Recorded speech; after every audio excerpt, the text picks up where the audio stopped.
ઉત્તરાયણ ધ્યાનમાં લઈ વડોદરા મહાનગરપાલિકા આરોગ્ય વિભાગ દ્વારા શહેરભરમાં ફૂડ સેફ્ટી ચેકિંગ શરૂ કરવામાં આવ્યું છે। ઉત્તરાયણ દરમિયાન ઊંધિયું, સેવ, જલેબી અને ચીક્કીની માંગ વધતી હોવાથી લોકોના આરોગ્ય સાથે કોઈ ચેડા ન થાય તે હેતુથી પાલિકા દ્વારા કડક કાર્યવાહી હાથ ધરવામાં આવી છે।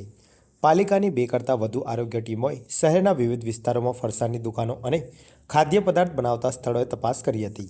ચેકિંગ દરમિયાન ઊંધિયું, સેવ, જલેબી તેમજ ચીક્કીના નમૂનાઓ લેવામાં આવ્યા હતા અને તેને લેબોરેટરી તપાસ માટે મોકલવામાં આવ્યા છે।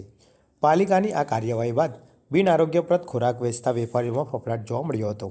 આ અંગે આરોગ્ય અમલદાર પ્રશાંત ભાવસરે જણાવ્યું હતું કે ઉત્તરાયણ પર્વ દરમિયાન નાગરિકોના આરોગ્યની સુરક્ષા માટે પાલિકા સતત ચેકિંગ કરશે અને નિયમોનું ઉલ્લંઘન કરનાર સામે કડક પગલાં લેવામાં આવશે।